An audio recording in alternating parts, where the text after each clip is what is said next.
우리 같이 찬양하십시다.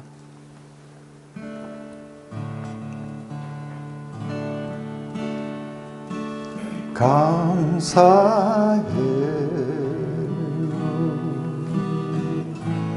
주님의 사랑, 감사해요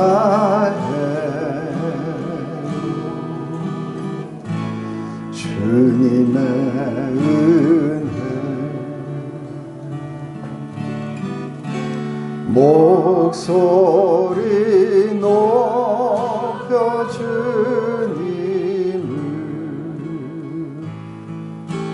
영원히 찬양해요.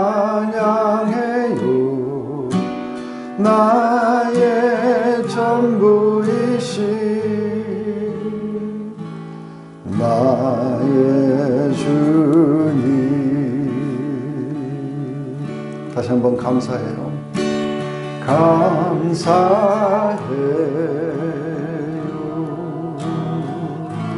주님의 사랑,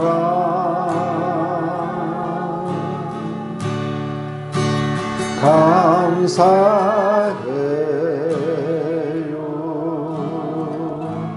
주님의 은혜,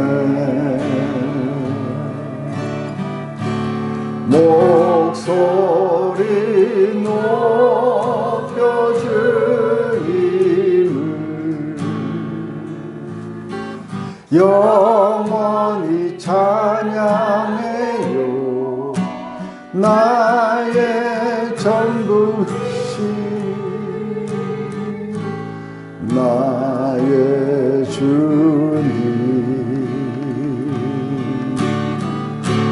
목소리 높여 주님을 영원히 찬양해요. 나의 전부이신 나의 주님.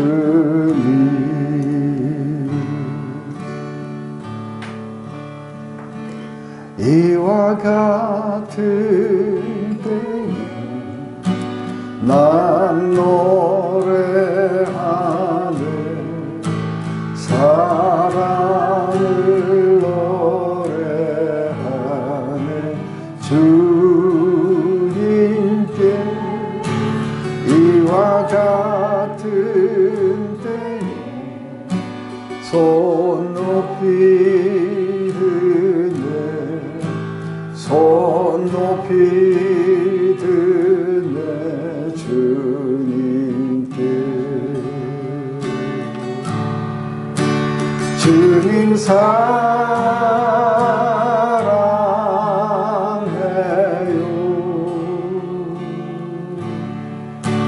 주님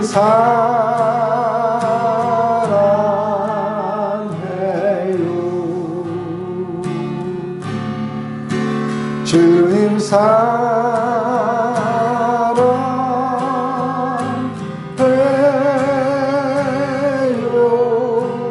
주님 사랑해요.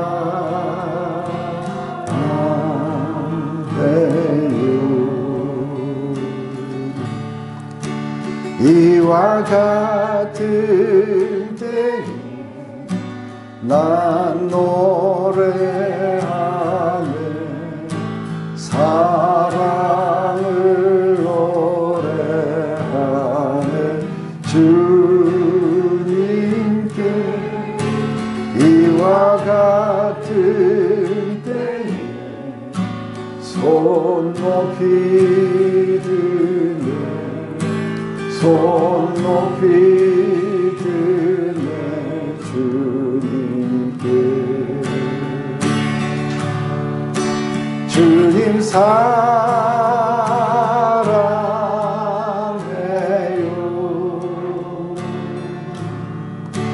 주님 사랑해요,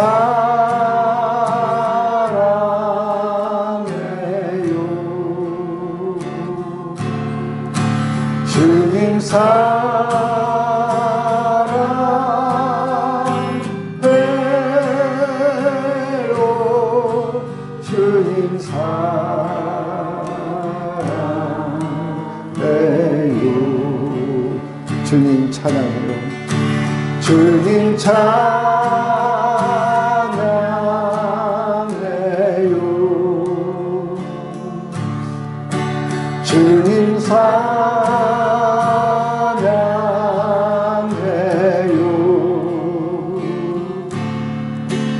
주님 찬양해요.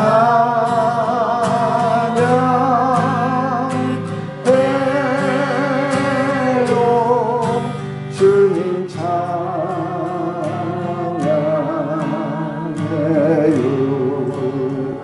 주님 감사해요.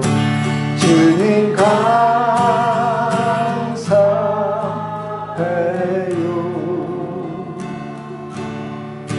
주님 감사해요. 주님 감사해요.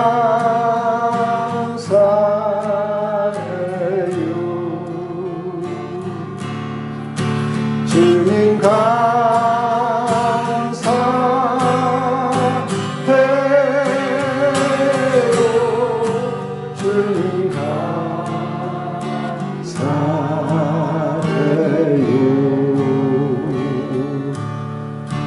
In moments like these, I sing out a song. I sing out a love song to Jesus. In moments like these, I lift up my hands. I lift up my hands to the Lord, singing, I love you, Lord. Singing, I love you, Lord. Singing, I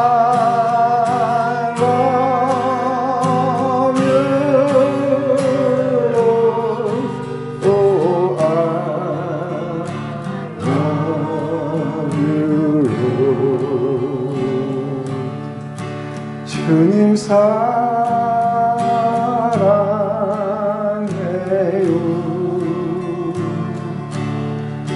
주님 사랑해요.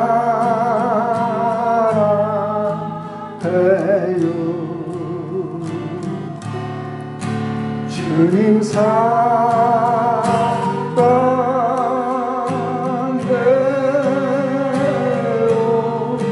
주님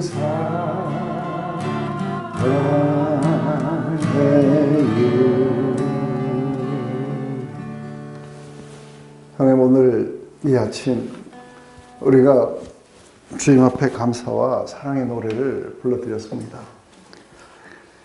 하나님, 늘 우리의 마음속에 주님을 향한 그 감사와 찬양과 사랑이 넘치지 않도록 주의 사랑을 잊지 말게 하시옵소서.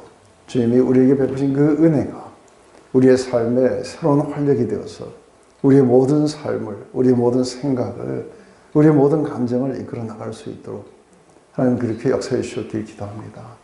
하나님, 오늘도 우리가 데살로니카와 베레아와 그리고 아데네의 이 전도를 향해 떠나가는 이 무리들이 어떻게 주님을 사랑했으며 얼마나 자신들의 최선을 다해서 주님을 사랑했으며 또 이들에게 이런 열정을 심어주셨던 하나님의 은혜와 사랑은 또한 얼마나 크기에 이들은 이렇게 자신들 앞에 닥쳐온 그런 수많은 난관들을 마다하지 않고 갔었는지 하나님, 오늘 우리의 마음속에서도 그런 열정이 불러일으킬 수 있도록 인도하여 주시옵소서.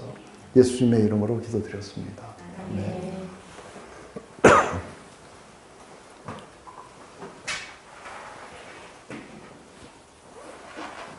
네, 어저께 우리 지난주까지는 우리 빌립보의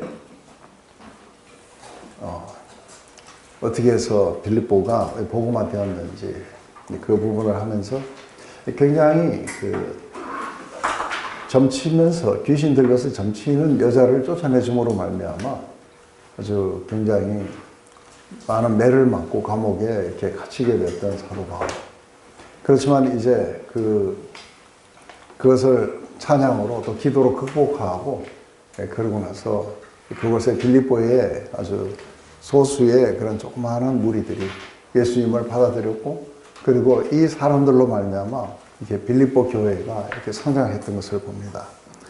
오늘은 이렇게 가장 우리가 핵심이 됐던 것은 우리가 데살로니카 전도입니다. 근데 이 데살로니카는 상당히 또 이렇게 굉장히 호전적이고 굉장히 아주 박해가 심했던 곳입니다. 그래서 우리가 그걸 한번 보도록 하십니다. 네, 그들이 암비볼리와 아볼로니아로 다녀가 데살로니가에 이르니 거기 유대인 회당이 있는지라. 바울이 자기의 관례대로 그들에게 들어가서 새 안식일에 성경을 가지고 강론하며 뜻을 풀어 그리스도가 해를 받고 죽은 자 가운데서 다시 살아나야 할 것을 증언하고 이르되 내가 너희에게 전하는 이 예수가 곧 그리스도라 하니 그중 어떤 사람 곧 경건한 헬라인의 큰 무리와 적지 않은 귀부인도 권함을 받고 바울과 실라를 따르나 그러나 유대인들은 시기하여 저자의 어떤 불량한 사람들을 데리고 때를 지어 성을 소동하게 하여 야손의 집에 침입하여 그들을 백성에게 끌어내려고 찾았으나 발견하지 못하며 야손과 및 형제들을 끌고 업장들 앞에 가서 소리를 질러 이르되 천하를 어지럽게 하는 이들이 여기에도 이르매 야손이 그들을 맞아들였도다. 이 사람들이 다 가이사의 명을 거역하여 말하되 다른 임금 곧 예수라 하는 이가 있다 하더이다 하니 무리와 업장들이 이 말을 듣고 소동하여 야손과 그 나머지 사람들에게 보석금을 받고 놓아주니라. 지금 이제 암비볼리와 아볼로니아는 여기에 어떻게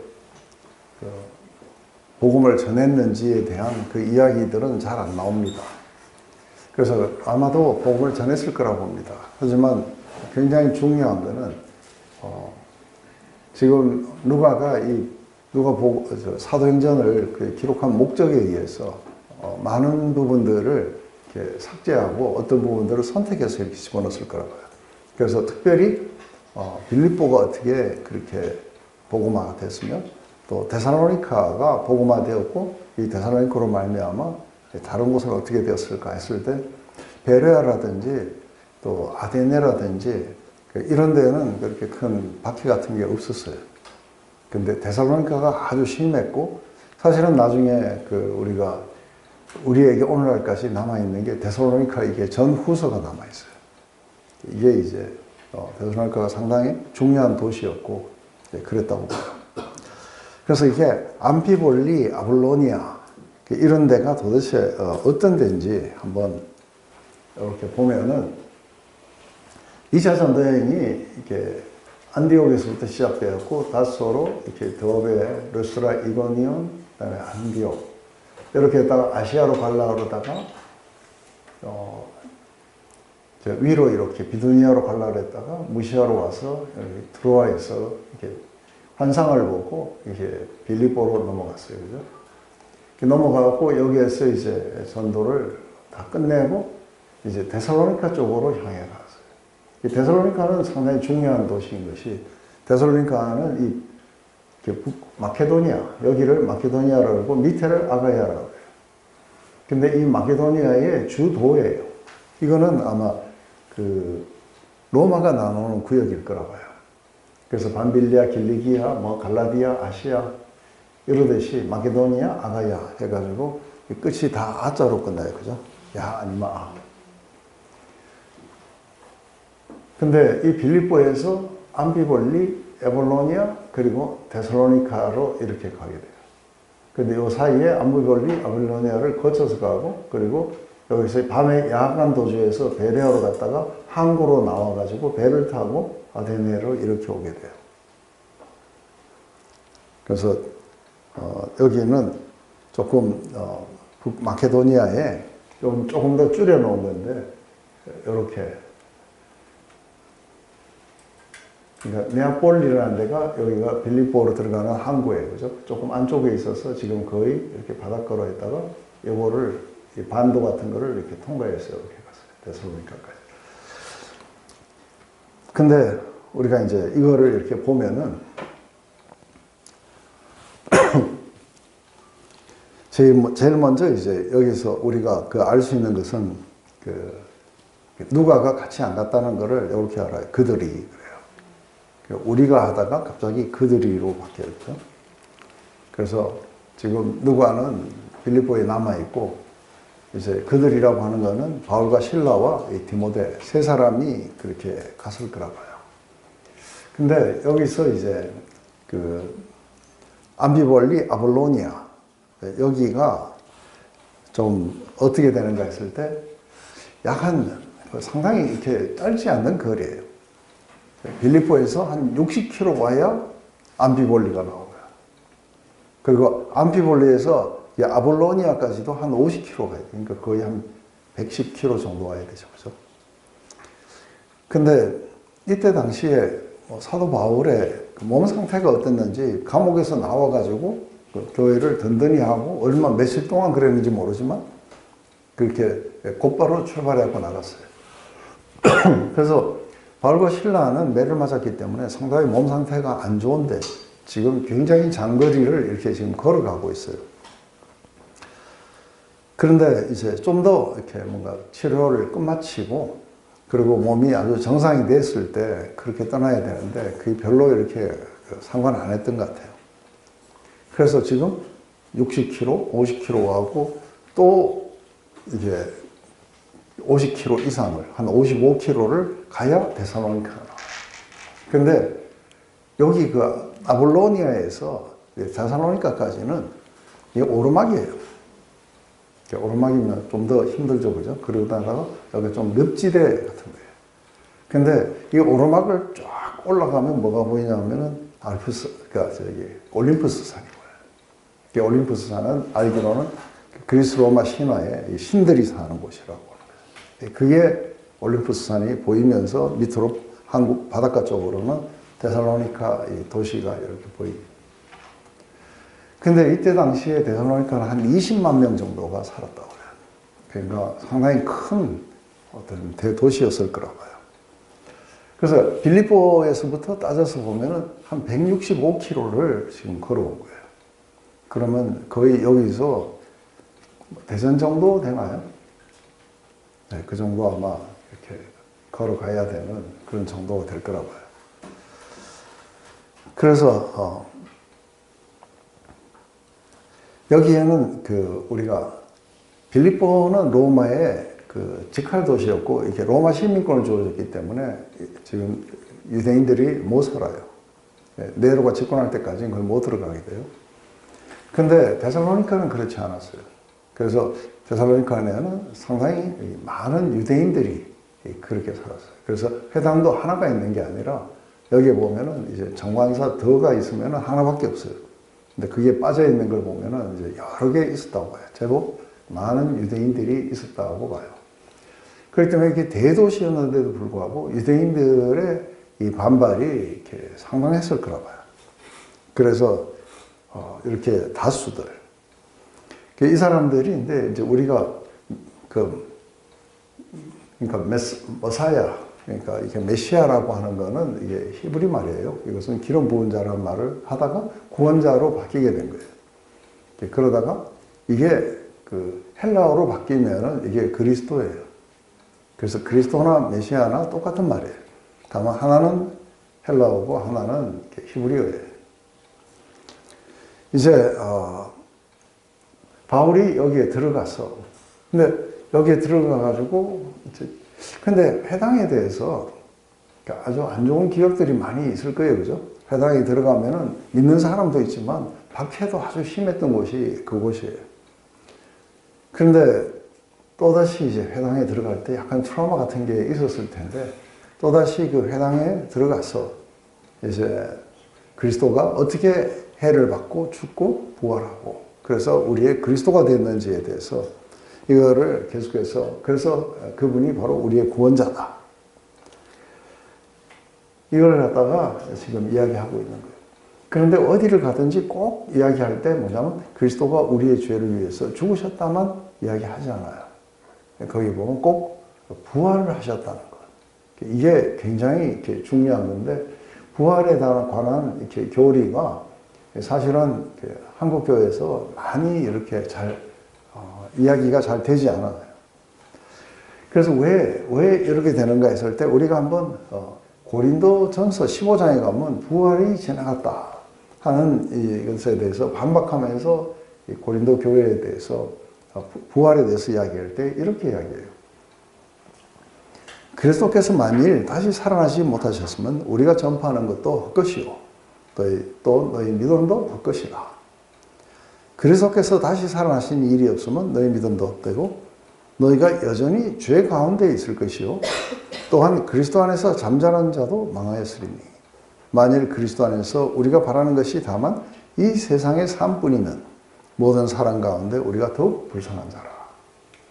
이 말을 보면은 그러니까 우리가 믿는 것은 만약에 그리스도가 다시 살아나지 못하면은 첫 번째 우리의 의를 위해서 살아나셨다는 것은 굉장히 중요한 교리겠죠. 그래서 우리의 죄가 끝이 났다는 것을 의미할 뿐 아니라 그리스도가 다시 살아나지 않으셨다면 그렇다면은 사람이 다시 살아나는 일이 없을 거라는 거예요. 그리스도도 지금 죽어 계시고 우리는 죄가 사한 채 우리도 죽게 될 거라는 거예요.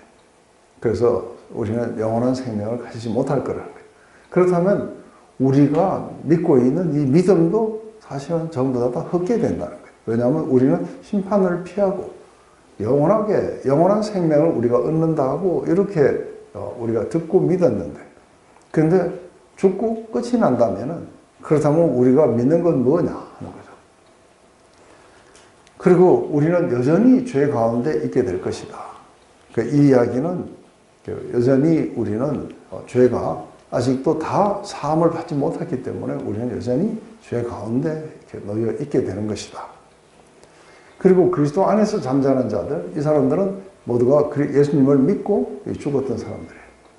이 사람들은 부활의 소망을 가지고 죽었는데 이 사람들도 다 망했어요.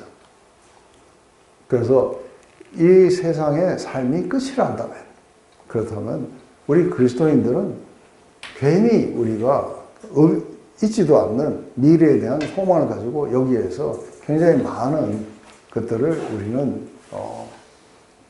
희생하고 이런 삶을 이렇게 살았는데 그렇게 본다면 이 세상이 끝이면은 어떻게 해야 돼요? 더 이상 부활이 없다면 우리는 먹고 마시고 놀고 그러다가 가면 되는 거예요. 근데 그러지도 못한 그리스도인들이 제일 불쌍한 자들이 아니냐. 근데 만약에 그리스도가 다시 살아나셨다면은 우리에게도 부활의 소망이 있는 것이다. 그래서 여러분들이 잘 아는 그 찬양의 가사가 그래요. Because he lives, I can face tomorrow 하는 거예요. 그분이 살아나셨기 때문에 우리는 죽음을 넘어서서 우리는 그 미래를 우리는 직면할 수 있다는 거예요. 그런데 이게 다시 살아나신 일이 없으면은 우리의 소망은 여기에서 끝이 나게 되기 때문에 우리가 믿는 거라든지 이런 모든 것들이 다 헛게 된다는 거예요. 이런 만큼 굉장히 중요한 교리가 그분이 다시 부활하셨다는 사실이에요. 거기에 우리의 미래도 있고 소망도 있게 되는 거겠죠.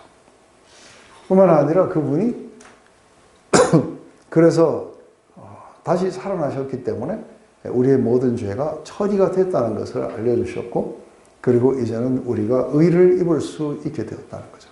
그리고 그분이 다시 사셨기 때문에 이제는 사신 분으로서 우리의 구주가 됐을 뿐 아니라 우리의 주가 되셔서 우리의 모든 것을 관장하시고 우리를 구원하실 수 있는 분이시다는 거죠. 이게 다시 살아나심에 대한 이렇게 교리였어요.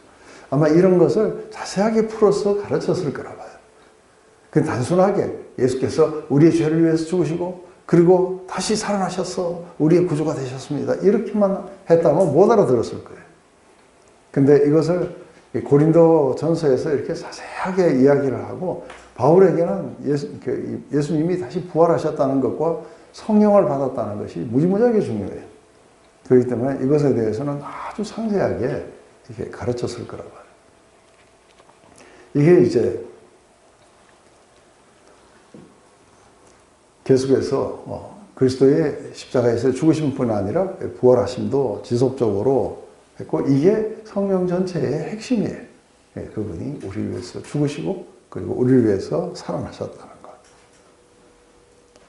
그래서 이 전도의 결과는 많은 유대인들이 얼마나 이렇게 바뀌었다는 건 잘 몰라요. 그런데 중요한 거는 경건한 헬라인들, 귀부인들. 이 사람들은 상당히 유력자들이에요, 그 도시에. 이 사람들이 예수님을 믿고 그리고 바울의 일행을 따랐다 하는 것은 그것은 뭐 이렇게 따라다녔다 이야기가 아니라 바울이 전파했던 이 복음을 믿음으로 받아들였다는 표현을 아마 그렇게 했을 거라고 봐요. 근데 참 보면은 지금 여기는 주도로서 굉장히 아주 번창하던 도시였어요. 근데 여기에 바울, 실라, 디모데는 아주 어렸고 바울은 상처투성이의 사나이예요. 이미 루스드라에서 돌에 맞아갖고 죽을 뻔했던 그 상처의 그 흔적들을 가졌어요. 그죠? 그런데다가 지금 매를 맞아가지고 바울과 실라는 둘 다 매를 맞아갖고 아직 다 나지도 않은 채 어떤 모습으로 여기로 왔는지. 그런데 놀랍게도 사도 바울이 가서 복음을 전하는 곳마다 이렇게 변화되는 사람들이 나타났다는 것이 이 복음의 위력을 이렇게 말하는 거죠.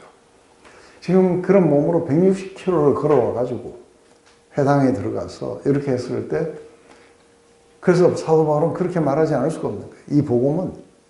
이 복음에는 모든 사람들을 구원하시는 하나님의 능력이 된다 하고 바울은 그것을 실적 전도를 하면서 몸소 체험을 했었어요. 그죠?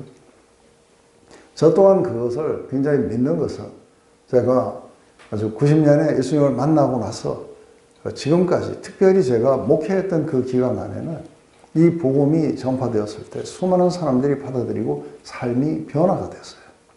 그렇다면 이 복음은 굉장히 강력한 하나님의 파워가 되면 분명한 것이라고 봐요.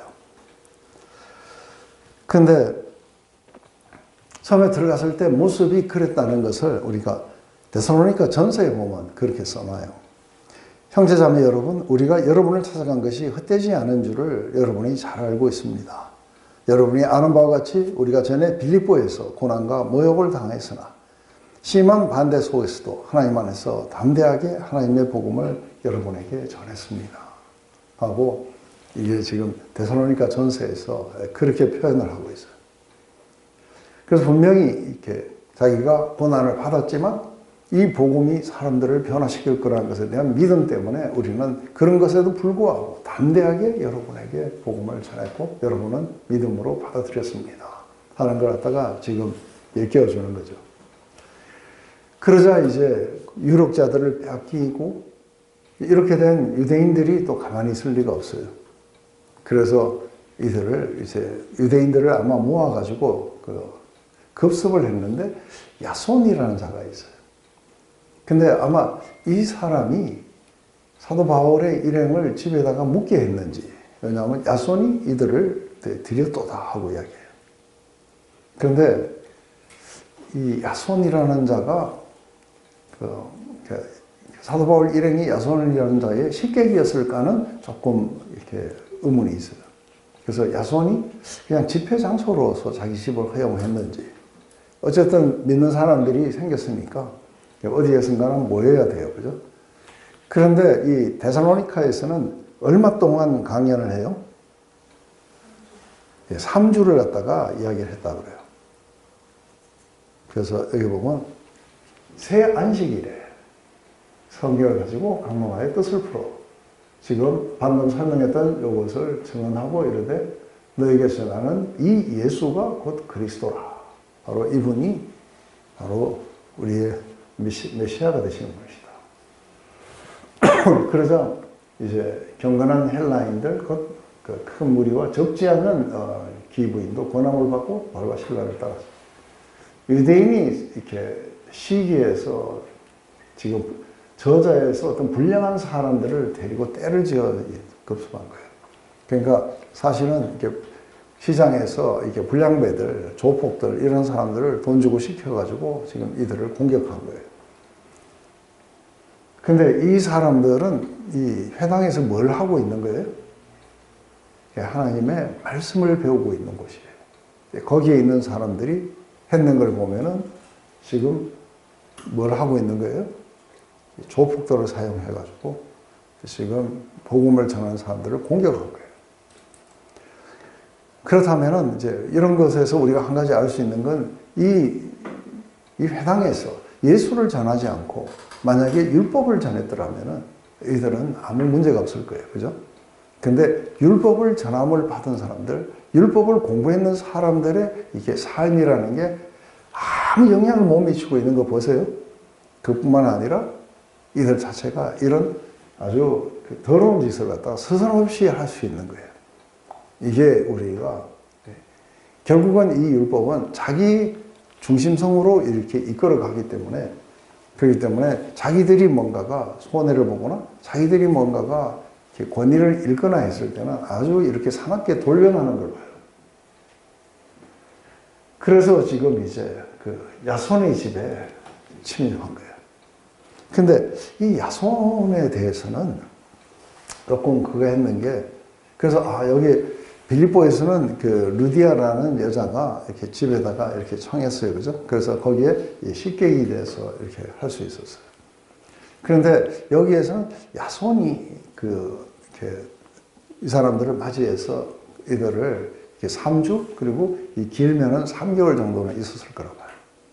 그래서 이 사람들을 그렇게 했다고 이렇게 했는데 우리가 우리 거기에 보면은 조금 다르게 나와요.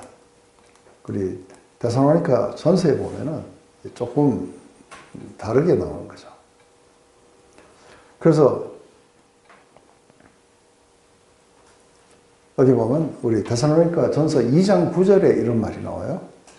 형제들아 우리의 수고와 애쓴 것을 너희가 기억하리니 우리가 얼마나 수고하고 애를 썼는지 너희 아무에게도 폐를 끼치지 않으려고 밤낮으로 일하면서 너희에게 하나님의 복음을 전했노라. 데살로니가 전서 2장 9절에는 이들에게 어떤 폐도 끼치지 않으려고 밤낮으로 자기 손으로 일을 하면서 그러면서 복음을 너희에게 전했다. 그래서 사실은 누구를 의존하지 않았다는 이야기예요. 그래서 다만 이렇게 본다면 야손의 집은 그냥 집회 장소로 들어간 게 아닐까. 그래서 우리 사도 바울의 직업이 뭐였냐면 텐트 만드는 사람이에요. 그래서 우리가 텐트 메이커라는 거는 사역을 하면서 스스로가 돈을 벌어서 하는 사람들을 텐트 메이커라고 해요. 사도 바울이 고린도서에서 왜 내가 그 사례를 받지 않고 내가 스스로 일하면서 그렇게 복음을 전했냐 하면은 이 복음이 이때 당시에 이게 지금 여기 헬라 지역이기 때문에 이 헬라 지역에서는 뭐하고 분별이 잘 안 되냐면 세이지들이라고 해서 현자들. 이 현자들이 이렇게 뭔가 자기의 철학을 갖다가 이렇게 설파하면은 이 사람들에게 대신 사람들이 이렇게 돈을 주고 이랬어요. 그것과 혼돈이 될까봐. 그래서 나는 그거를 하지 않았다. 내게 권리가 없어서 그런 게 아니라 내가 복음이 이상하게 비칠까봐 그런 마음에서 했다 하고 이야기하죠. 그래서 지금 데살로니가 2장 9절에는 가서 어느 누구에게도 피해를 끼치지 않도록 하기 위해서 자기들이 열심히 일을 해서 돈을 벌어가지고 그래서 복음을 전했다고 이야기해요. 그런데 어쨌든 이 야손은 지금 나중에 보면 로마서의 16장에 보면 야손이 함께 같이 너희들에게 문안한다 하면서 이게 야손이라는 자가 바울의 굉장히 아주 긴밀한 동역자가 된 건 이렇게 사실이에요. 그런데 여기에서 한 가지 우리 여기 보면은 참 이 말이 참 저는 되게 멋있는 말이라고 해요. 야손의 집에 들어갔는데 이미 피했는지 아니면 거기에 없었는지 몰라요. 아마 거기에서 기거를 했더라면은 아마 여기서 붙잡혔을 거라 보는데 들어갔는데 없었어요. 그러자 어쨌든 이렇게 편의를 제공했다고 야손과 그 식솔들을 끌고 지금 간 거예요. 그러면서 뭐라고 죄목을 하느냐면 제일 첫 번째가 천하를 어지럽게 하던 이들이 여기도 이름에 그래요. 천하를 어지럽게 업사이드 다운 했다는 거예요. 천하를 업사이드 다운 뒤집어 놨는 사람들이 여기도 이르렀다. 그런데 여러분 어때요? 이게 복음의 위력을 지금 믿지 않는 불신의 세계에서 봤을 때는 이 복음이 천하를 지금 뒤집어 놓고 있다고 이렇게 보는 거예요. 그리고 아마 데살로니가에 있는 이 유대인들은 오면서 가면서 뭔가 유대인들이 전해준 이야기를 아마 들었을 거예요.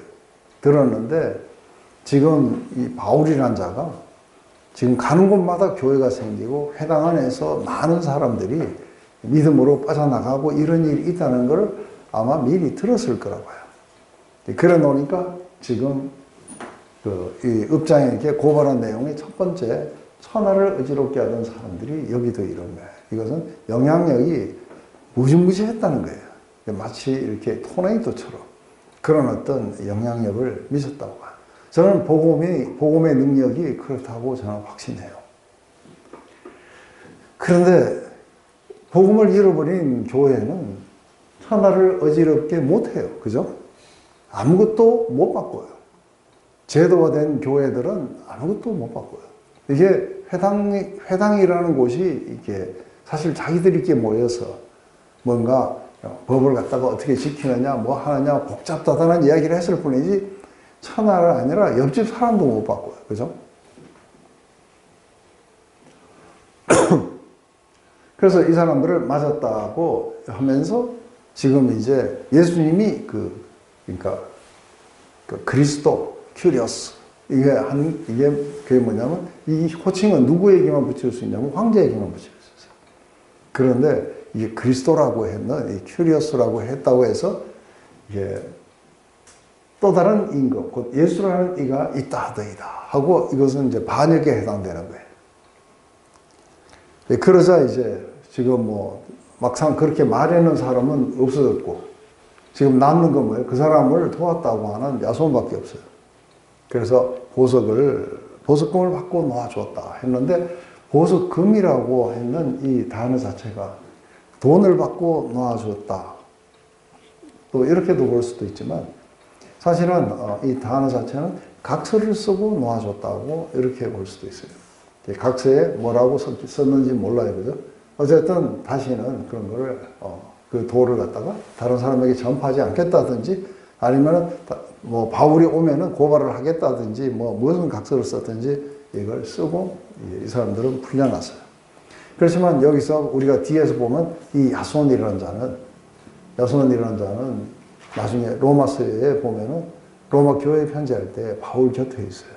여기에서 이제 그 어떤 열매들이 있었겠죠. 그죠? 그리고 이 데살로니가 교회는 이렇게 하고 떠났기 때문에 제가 볼 때는 적지 않은 사람들이 데살로니가 교회를 이뤘을 거라고 봐요. 왜냐하면 20만 명이나 되는 큰 도시였기 때문에 적어도 제가 생각할 때 뭐 몇십 명에서 몇백 명은 될 수도 있었을 거라고 봐요.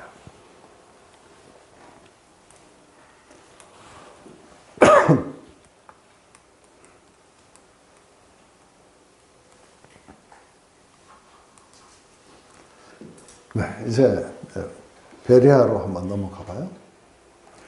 밤에 형제들이 곧 바울과 실라를 베레아로 보내니 그들이 이르되 유대인 회당에 들어갑니다. 베레아에 있는 사람들은 데살로니가에 있는 사람들보다 더 너그러워서 간절한 마음으로 말씀을 받고 이것이 그러한가 하여 날마다 성경을 상고함으로 그 중에 믿는 사람이 많고 또 헬라의 귀부인과 남자가 적지 아니하나 데살로니가에 있는 유대인들은 바울이 하나님의 말씀을 베레아에서도 전하는 줄 알고 거기도 가서 무리를 움직여 소동하게 하거늘 형제들이 곧 바울을 내보내어 바다까지 가게 하되 실라와 디모데는 아직 거기 머물더라. 바울을 인도하는 사람들이 그를 데리고 아덴까지 이르러 그에게서 실라와 디모데를 자기에게 속히 오라 하는 명령을 받고 떠나니라. 지금 밤에 형제들이 이제 지금 심상치 않아요. 지금 야손의 집도 급습을 당했고 곧 이 사람들을 만나면은 생명부지가 어렵겠다고 생각하니까 여기에서도 이렇게 믿었던 그 형제들이 밤에 베레아로 가라고 이렇게 보냈어요. 근데 이게 베레아를 보낸 이유가 이게 조금은 이제 의아해요. 왜냐하면 베레아는 이렇게 큰 도시가 아니에요. 그리고 이게 로마가 만들어 놓은 이렇게 아주 큰 길이 있어요. 주로 사도 바울은 이 큰 길을 따라 다녔어요. 근데 베레아는 그런 길이 아니에요. 그리고 베레아는 굉장히 뭔가 아주 큰 도시도 아니고. 근데 그리로 피한 것은 뒤에서 쫓아갈까봐. 쫓아가면은 아마 큰 길을 따라서 이렇게 쫓아를 갈 거라 생각해서 작은 길로 해서 베레아로 가게 했는데 이게 80km나 돼요. 그러니까 이것도 걸어서 3일은 가야 되는 거예요. 그래서 밤에 떠났으니까 아마 밤새껏 그렇게 걸어갔고 어디엔가는 또 노숙을 하다가 또 그렇게 걸어가고 이렇게 하고 베레아까지 갔을 거라 봐요. 이게 이제 그런데 지금 여기 이제 디모데는 잘 안 나오는 게 디모데는 어려서 여기 지금 바울과 실라를 베레아로 보냈다. 그래서 데살로니가에 디모데를 남겨뒀는지 그건 잘 몰라요. 어쩌면은 남겨뒀을 수도 있다고 봐요. 그런데 이제 막상 여기에 가서 여기에도 회당이 있었는데 여기에 있는 이 유대인들은 상당히 마음이 너그러웠다 그래요. 그죠? 그래서 바울이 예수 그리스도의 죽으심, 그리고 부활하심, 그리고 우리의 그리스도가 되심, 이것을 갖다가 이렇게 전했을 때 이 사람들의 태도는 상당히 달랐는 게 그게 정말로 그런지 날마다 말씀을 가지고 상고해 보니까 이게 맞구나. 그래서 이 사람들은 이게 태도가 자기가 들은 걸 믿느냐 마느냐의 문제가 아니고 이게 성경과 일치하는지 이걸 갖다가 굉장히 많이 따져봤다는 거죠. 그래서 그 중에 믿는 사람이 상당히 많았다는 거예요. 이렇게 해서 얼마간 있었는지 모르지만 이게 80km나 되는 거리인데 드디어 누군가가 바울 일행이 지금 베레아에 있다는 것을 데살로니가 여기에다가 알려준 거예요. 그러니까 이 사람도 뭐 가는 길에 뭐 가다가 알려줬는지 그건 모르겠어요. 그런데 이 사람들은 80km를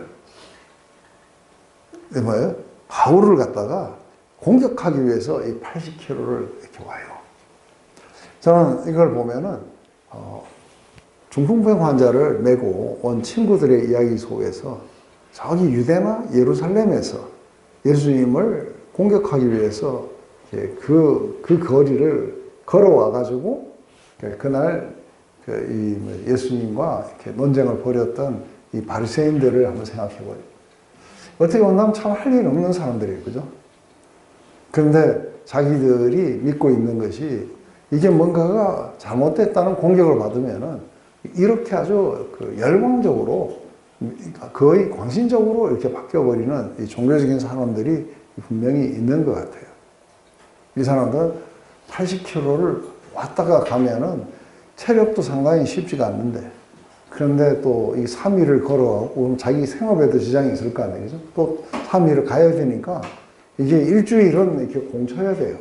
그리고 이게 여기까지 왔으면 돈도 좀 많이 들고 이렇게 갔을 텐데 그래도 와가지고 사람들을 갖다가 또 선동을 하기 시작하는 거예요. 베레아 사람들. 근데 참 이게 하나님이 쓰시는 방법인지 어메이징한 거예요. 어쨌든 베레아가 그래도 복음화 되었다는 것을 이렇게 볼 수 있어요. 그 씨가 신기한 거죠.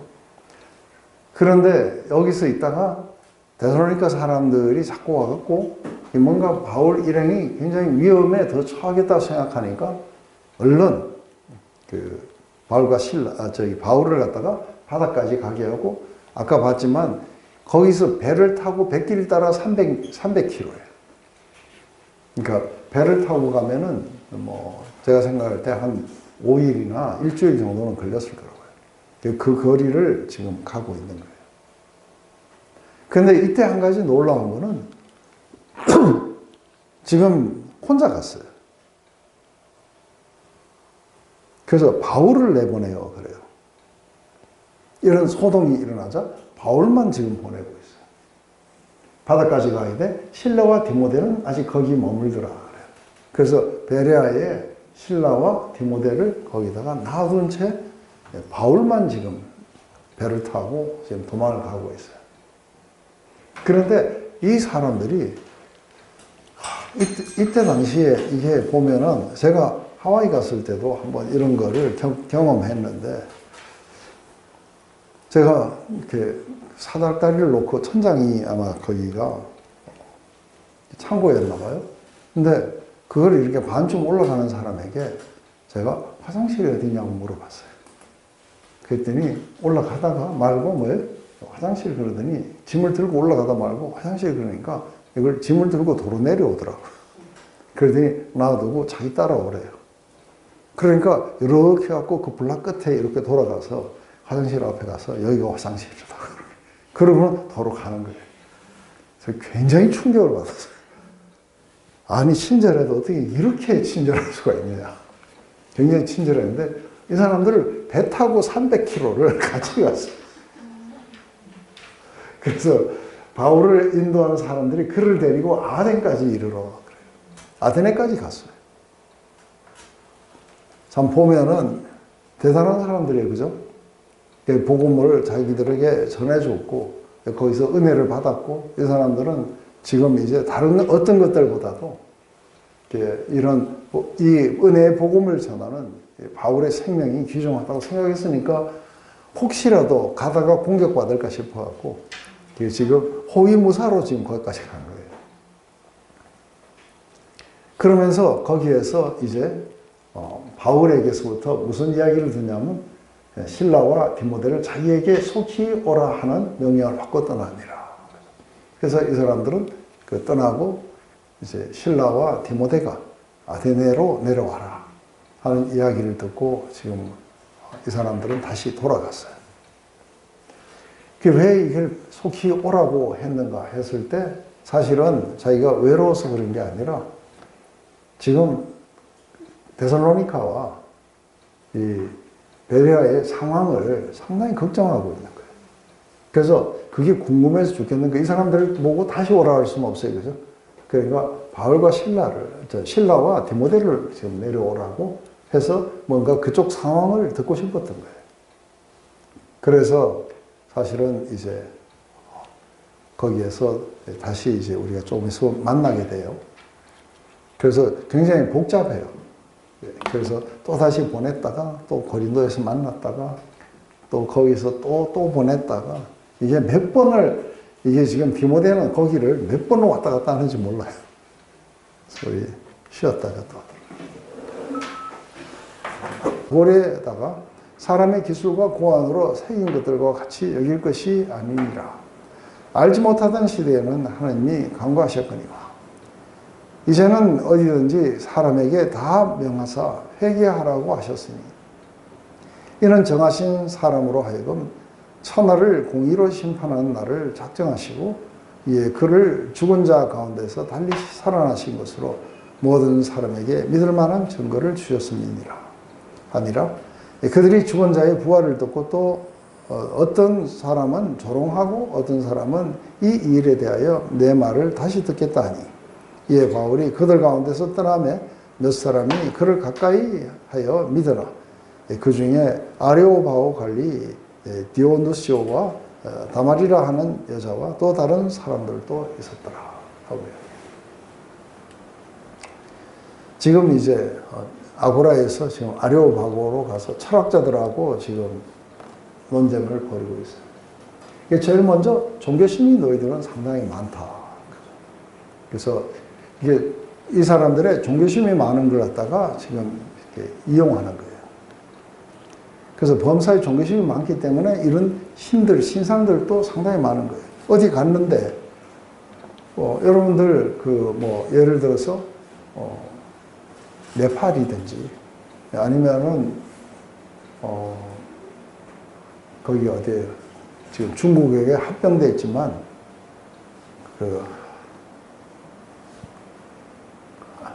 달라이라마가 나온 거. 예? 티베트. 예. 그런데 이제 우리가 그런 데를 가면은 주로 뭘 많이 보겠어요?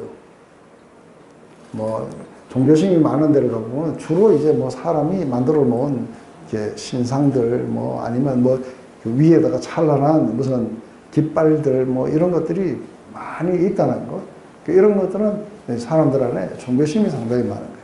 근데 지금 이 종교심이 많은 것을 이용하고 있어요. 그래서 이 종교심이 많다 보니까 그러니까 온갖 신들이 다 있는 거예요. 근데 그 중에 알지 못하는 신에게라고 하는 재단도 있는 걸 바울이 돌아다니다가 본 거예요. 그런데 이게 사실상은 알지 못하는 신에게라는 것을 사도 바울이 이게 뭐 때문에 알지 못하는 신에게라고 이렇게 써놓은지를 알고 있었을 거라고요. 그랬으니까 종교심이 많도다 하고 이렇게 된 거죠. 근데 이 알지 못하는 신에게라는 것은 사실은 그 고대 문헌에 나와요. 그래서 사도 바울이 지금 헬라 문화에도 굉장히 이렇게 박식하다는 걸 보여줘요. 그래서 알지 못하는 신에게라는 것은 뭐 때문에 이런 게 생겨났는지도 문헌에 나오는데 이게 예수님 오시기 600년 전에 아테네에 굉장히 커다란 전염병이 돌았어요. 그런데 여기에 있는 이 관리가 구레네에 있는 사람인데 그 사람이 이름이 에피메네테스 보고 이 전염병을 막을 방법을 좀 가르쳐 달라. 근데 이 사람이 와가지고 전염병을 막았어요. 그래서 아테네가 구함을 받은 거예요. 그때 무슨 일이 벌어졌냐면 모든 신상이란 신상 앞에는 다 제사를 드린 거예요. 누가 도와주는지 모르는 거예요. 그런데 종교심이 많다 보니까 혹시라도 우리가 빠져먹은 신이 있는 줄 이렇게 생각을 하니까 알지 못하는 신에게 혹시 우리가 알지 못하는 분이 우리를 도왔다면 감사합니다 하고 알지 못하는 신에게라는 이 재단을 만드는 거예요. 그러니까 바울이 돌아다니다가 이제 그걸 보고 이게 왜 생겼는지도 이제 알았겠죠. 그죠? 그러니까 이 자체가 뭐냐면 이게 종교심 때문에 이게 뭔가가 신에 대해서 혹시라도 섭섭하게 해갖고 또 뭔가를 당할까 하는 이게 종교심은 그런 거예요. 그죠?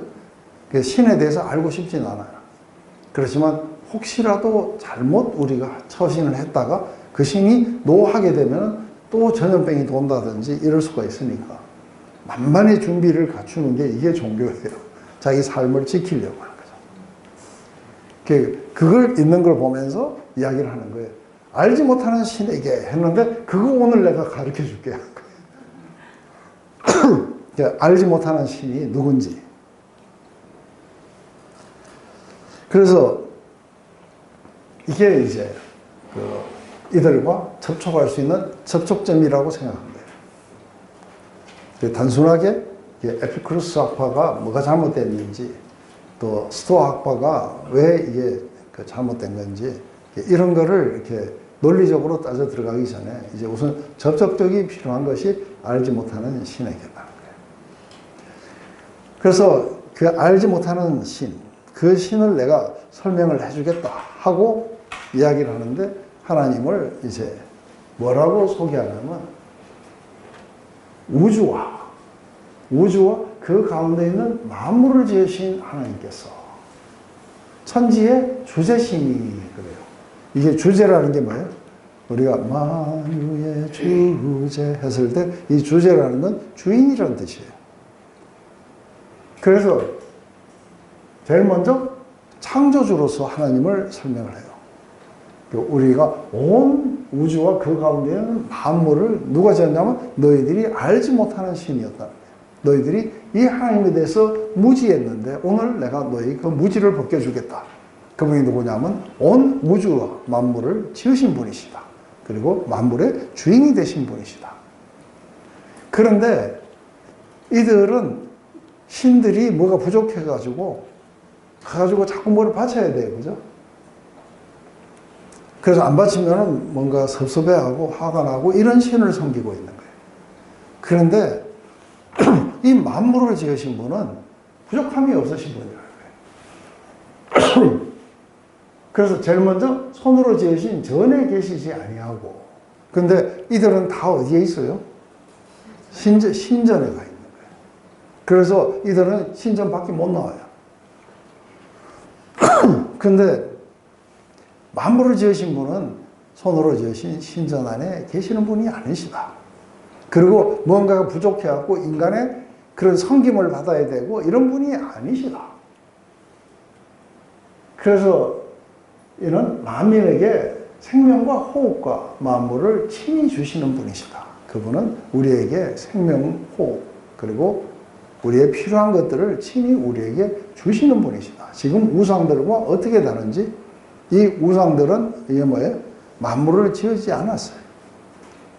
그리고 전부 다 인간이 만든, 손으로 만든 그 집에 전부 있어요. 그리고 뭔가 부족한 것처럼 늘 이렇게 뭔가를 받아야 화가 풀리고 이러는 거예요.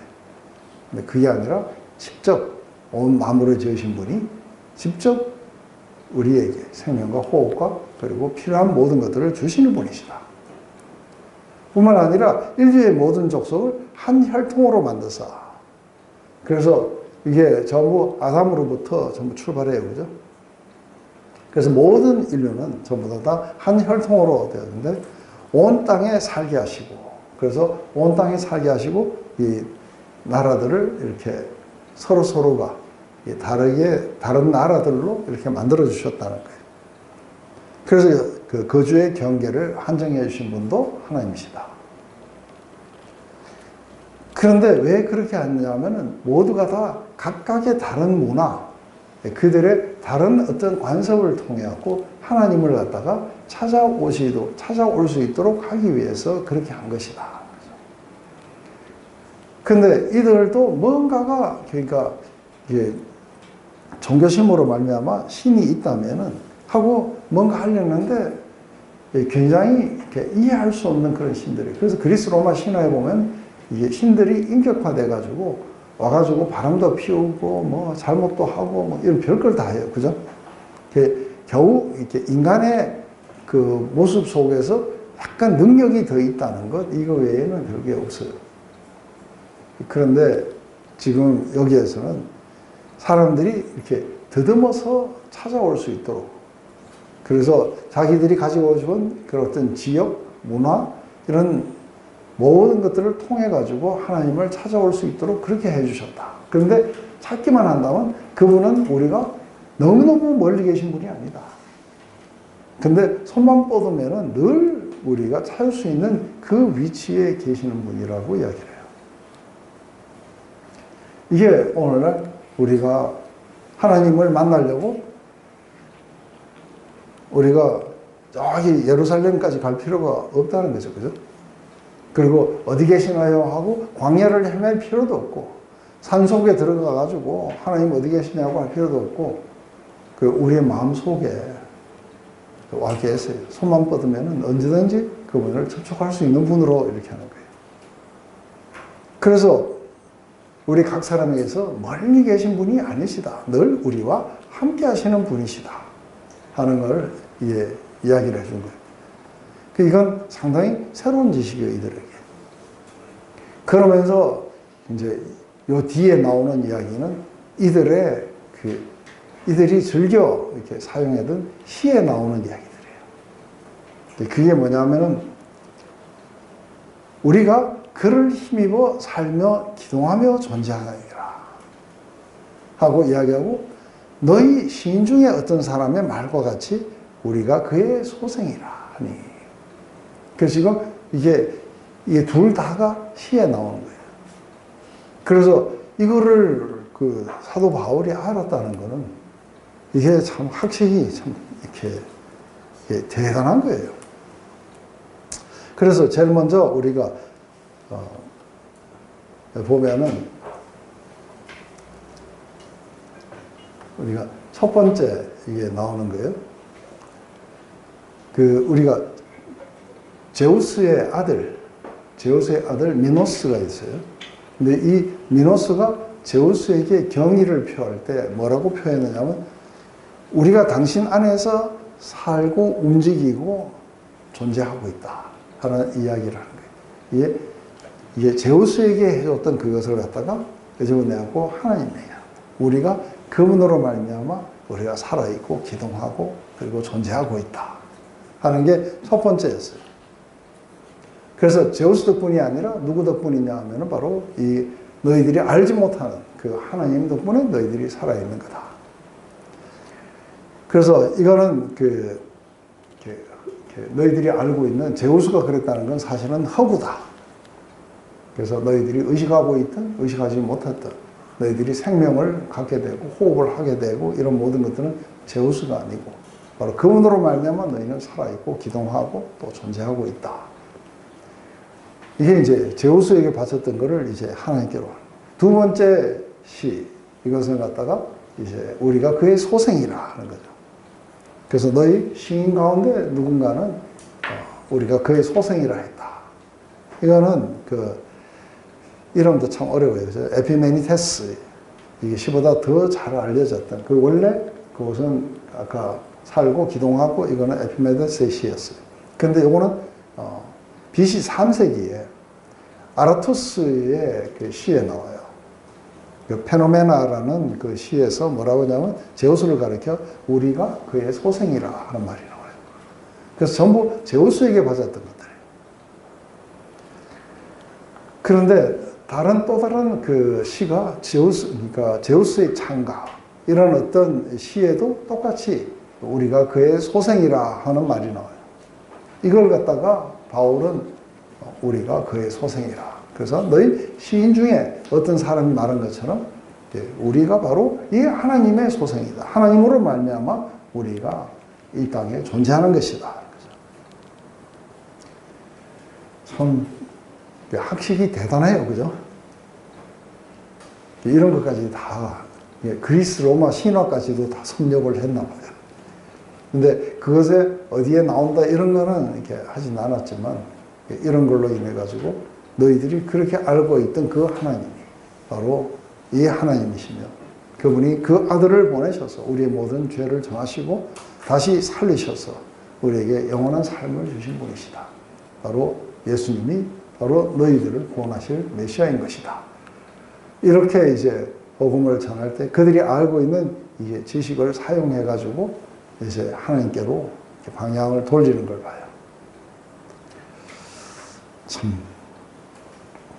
참 저는 이런 거 볼 때마다 이 사람의 우리 나중에 아그리빠 왕이 그래요. 바울아, 너의 많은 학식이 너를 미치게 만들었다. 얼마나 아그리빠 왕이 사도 바울의 학식에 대해서는 굉장히 이렇게 존경을 표했어요. 그럴 정도로 정말 아주 석학이었어요. 그죠? 이런 사람이 예수님에게 자신의 온 삶을 드린 거예요. 그리고 매도 맞고 돌도 맞고 그리고 무엇이 온다 할지라도 이것만이 진리라고 이렇게 과감하게 담대하게 목숨을 걸고 전하는 걸 봐요. 그리고 이것만이 온 세상을 바꿀 수 있는 하나님의 파워가 된다는 것을 알고 있는 거예요. 참 이렇게 해서 이제 오늘날 우리에게까지 온 거죠. 그래서 우리가 종교라든지 우상 숭배라든지 이런 것은 인간이 하나님을 조종하고 싶어서 신을 조종하고 싶어서 만든 것들이에요. 그래서 사실은 어떻게 본다면 신을 달래는 게 제사예요. 그죠? 그런데 이게 신을 달래는 게 제사인데 이게 기독교도 신을 달래는 게 있어요. 그래서 우리가 하나님의 그 진노에서 이게 달래기 위해서 이 제물이 하나님의 아들이었던 거예요. 그런데 이것은 궁극적으로 그냥 다른 거는 이 제물을 줌으로써 그냥 달래는 걸로 끝나는데 이것은 그 아들을 주심으로써 우리에게 얼마나 사랑하셨는지에 대한 그 사랑을 우리에게 알게 하시고 그리고 하나님이 누구신지를 우리에게 알려주시려고 이렇게 하신 거겠죠. 이제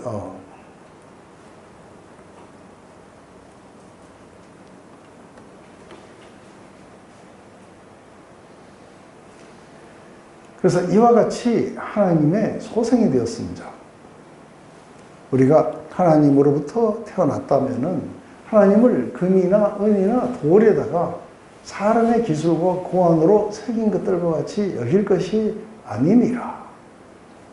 그래서 지금 이렇게 신상을 만들어 놓은 것, 이것은 마음에 이렇게 분이 가득했다는 것은 그 돌멩이들 보고 분이 가득했다든지 아니면 그것을 하고 있는 사람들 보고 분이 가득했다든지 한 게 아니라 이 분은 굉장히 의로운 분노예요. 왜냐하면 바울이 알고 있는 그 진리, 그것은 바로 하나님에 의해서 모든 것들이 움직여가고 있는데 이들은 거기에 무지하고 있어요. 그죠? 그래서 이런 어떤 돌로 만들고 뭐 했고 사실은 한 번도 그 나타나지도 않는 제우스가 뭐 우리 최고의 신이 아닐까. 뭐 이러면서 이게 아테네는 이게 지혜의 여신이에요. 그죠? 그래서 이게 제우스의 머리로부터 걸어 나왔대요. 이런 것들이 굉장히 뭔가가 좀 이상해요. 그죠? 그런데 이런 거를 믿는 사람들을 봤을 때 느끼는 그 의부는 뭐냐 하면은 이게 거짓에 빠져갖고 저렇게 쓸데없는데 모든 인생을 소비해버리는 사람들, 진리를 알지 못해서 죽어가는 영혼들, 이걸 보면서 마음에 이렇게 거룩한 분노가 일어났던 것이지, 뭔가 돌멩이를 향해서 분노해가지고 돌멩이를 뺑뺑 돌면서 땅 밟기 한다든지 예수 이름으로 무너져라한다든지 그런 건 아닐 거라 봐요. 이제 알지 못하는 시대에는 하나님이 간구하셨거니와 한 것은 알지 못하는 시대가 언제냐면 이 복음이 선포되기 전에는 하나님이 그렇게 하나님에 대한 지식이 없어서 그렇게 하는 것을 심판을 미뤄 오셨다는 거예요. 그렇지만 이제는 그렇지 않다. 왜냐하면 이제는 진리가 선포되었기 때문에 거짓을 믿는 자들에게는 이게 심판이 있을 것이다. 그래서 이제는 사람에게 다 명하사 회개하라고 하셨으니 이제 이런 잘못된 거짓을 믿는 것에서부터 돌아서라고 명하셨다는 거예요. 왜냐하면 이는 정하신 사람으로 하여금 천하를 공의로 심판하는 날을 작정하시고 이에 그를 죽은 자 가운데서 다시 살리신 것으로 모든 사람에게 믿을 만한 증거를 주셨습니다. 그 심판, 분명하게 죄에 대해서 이제는 심판하시겠다는 그 의도가 뭐냐면 십자가의 죽음이었어요. 그 죄는 절대로 간과되지 않는다는 걸 보여주신 거예요. 그리고 이제는 다시 살리심으로 말미암아 너희들에게 증거를 보여주었다. 믿을 만한 증거를 보여주셨습니다. 그래서 이게 죽으심과 부활하심이 여기에서도 또 이렇게 쓰여지는 거예요. 예수 그리스도의 죽으심은 우리의 죄 때문에 죽으시는 것이다. 그래서 하나님은 심판을 베푸실 것이다. 그렇지만 이것을 믿는 자들에게 하나님이 다시 그리스도를 살리심으로 말미암아 우리의 심판을 지나가게 하시고 우리에게 영원한 생명을 주실 것이다. 그래서 이런 분명한 증거를 너희들에게 보여줬다. 그래서 그분의 죽으심과 부활하심은 바로 이전에 너희들이 알지 못해서 했던 것들을 심판을 미뤄 오셨다는 거예요. 이제는 그렇게 안 하신다. 왜냐하면 그분의 죽으심과 부활하심이 명확하게 모든 사람들에게 알려졌기 때문에 이제는 너희는 회개하고 돌이키지 않는다면 이 심판을 피할 수가 없을 것이다.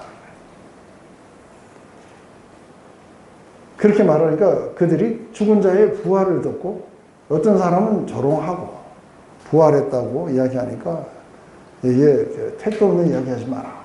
어떤 사람은 이 일에 대하여 내 말을 다시 듣겠다.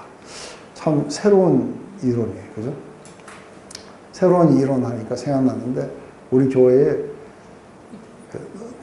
리트리트 아니라 소풍을 간 거예요. 교회에서. 이렇게 큰 교회인데 어떻게 소풍을 가는지 모르겠어요. 그래서 저 옆에 있는 사람이 처음 온 사람이어서 초신자인 줄 알고 이렇게 인사했더니 교회 다닌 지 오래됐고 자기 집사된 지도 7년 됐다는 거예요. 그래서 아이고 반갑습니다 해갖고 하는데 그때 제가 펄펄 끓어가지고 십자가를 막 전하고 있을 때였어요. 했더니 요 말을 하더라고요. 아주 새로운 신기한 이론이라고 하면서 십자가를 모르면서 이게 교회에 집사가 돼가지고 이걸 들으니까 아주 신기한 이론이다. 이에 바울이 그들 가운데 떠나며 몇 사람이 그를 가까이하여 믿으니, 그래서 아주 대대적인 성공을 거두지 못했어요. 왜냐하면 몇 사람이라고 그래요. 그죠? 아까는 헬라의 허다한 무리가 이런데 몇 사람이 그를 가까이 믿으니, 그 중에는 아리오바고 관리 디오노시오스, 다마리라 하는 여자 또는 다른 사람들이 있었더라. 그래서 이게 아레오바고 이 관리가 믿었다 그래요. 관리가 믿고 또 여자 이름, 여자들이 잘 안 나오는데, 그러니까 다마리라 하는 이 여자, 또 다른 사람들도 있었는데 아마 뭐 그렇게 중요하지 않았던가 봐요. 그래서 아주 소수의 몇 명이 이렇게 믿게 돼요. 하지만 어쨌든 우상과 철학과 이런 것들이 가득한 곳이에요. 그래서 바울이 이렇게 쓰는 편지들을 보면은 굉장히 복음과 뭐를 많이 구분하려고 그러냐면 철학과 구분하려고 그래요. 그래서 골로새서에 보면 골로새의 이단들은 철학자들이에요. 그래서 그건 사람에게서 나온 게 아니라 인간의 철학에서 나온 것이다. 근데 우리가 긍정의 힘도 철학에서 나온 건지 이해되세요? 예. 그래서 스토아 학파의 이 철학에서부터 이렇게 흘러나왔던 부분이라는 걸 보게 돼요. 그래서 복음과 철학, 이것이 이렇게 분명하게 이렇게 갈라져야 된다는 걸 보는 거예요. 그런데 사실은 우리가 예수님을 믿게 되면은 많은 케이스들 안에 철학에 물들게 돼 있어요. 그래서 또 심리학에 물들 수도 있고, 철학에 물들 수도 있고, 사회에, 문화에 물드는 거는, 이거는 무지무지하게 강력한 파워예요. 아마 문화에 물든 거는 그 문화와 그리고 복음을 갖다가 진리를 구분하는 건 상당히 쉽지가 않아요. 이렇게 쉽지가 않는 가운데서도 이렇게 오히려 이렇게 아려하고 관리를 했는 이 사람이면은, 그래도 거기에 늘 그 철학자의 이야기를 들어주는 사람일 텐데, 이 사람이 그래도 예수를 받아들였어요. 그리고 이 여자는 부인인지 누군지 모르겠지만 다말이라는 여자도 받아들였고 몇몇 소수의 사람들이 받아들였다고 해요. 참 어려울 수도 있지만 굉장히 쉬울 수도 있어요. 그래서 오히려 이걸 보면은 잘못 알아도 복음에 대해서, 그래도 성경에 대해서 뭐라도 조금 잘못 이해하더라도 알고 있는 사람들이 훨씬 쉽다는 게 이해되세요? 예, 그래서 회당에 들어가는 거예요. 회당에 들어가면은 뭐 헬라인들, 귀부인들, 그래도 다 이게 구약을 다 읽어봤으니까 말할 끄덕지가 있는데, 이 사람들은 뭐 구약을 가지고 설명해도 이 사람들은 이해가 안 되는 사람들이에요. 그래서 사실은 한 번도 하나님을 접하지 못했던 사람들, 이 사람들에게는 아마 여기서 이거보다는 훨씬 더 파워풀하게 사역할 수 있던 거는 죽은 자를 살렸다든지, 갑자기 안전뱅이를 일으켰다든지, 이러는 게 이게 훨씬 더 파워풀하게 되었을 수도 있어요. 근데 이들의 이렇게 사상을 가지고 이렇게 논쟁을 벌여가지고 그래도 그 속에서 이거를 얻을 수 있을 정도의 그게 됐다면은 참으로 이렇게 대단했을 거라고요. 지금은 우리가 이제 다시 아테네를 가면은 우리가 이제 거기에는 분명히 교회가 있어요. 그리고 그 뒤로는 이렇게 복음화도 되고 이렇기 때문에 이제 우리가 지금 보면은 이제 빌립보를 지나서 데살로니카의 그 영향으로 말미암아 아테네까지 내려왔어요. 그죠? 여기까지가 왔다면 이게 다음번에는 우리가 고린도를 가는 거예요. 근데 고린도는 이게 아테네처럼 철학의 도시가 아니고 아프로디테라고 보면 우리가 비너스예요. 이게 그 아주 그러니까 뭔가 성의 여신이에요. 그래서 굉장히 성적으로 아주 타락했는 도시였어요.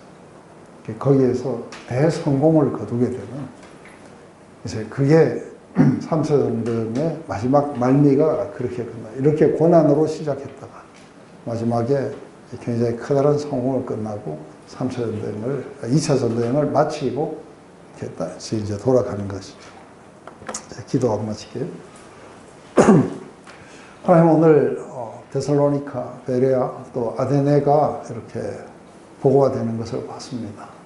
굉장히 많은 핍박과 고난도 있었지만 또 인간의 철학들, 그리고 이들의 지적인 것만을 추구하는, 바로 거기에서 살아계신 하나님을 전한다는 것이 이렇게 쉬운 일이 아니었던 걸 압니다. 우리 주변에도 이렇게 완강하게 거부하는 사람들, 그리고 자기가 더 잘한다는 식으로, 그리고 지적인 사람들, 이런 많은 사람들이 있지만 복음은 여전히 하나님의 능력이 되시기에 하나님께서 작정하신 모든 사람들은 하나님이 바로 이 복음을 말미암아 그들을 구하실 줄 믿습니다. 우리에게 맡긴 것은 페이스풀하게, 성실하게 우리가 복음을 전하는 것을 갖다가 우리가 믿고, 누구에게든지 또 우리가 하나님께서 지혜를 주시는 대로 그들에게 맞게끔 우리가 복음을 전할 수 있도록 우리에게 용기를 허락하시옵소서. 예수님의 이름으로 기도드렸습니다.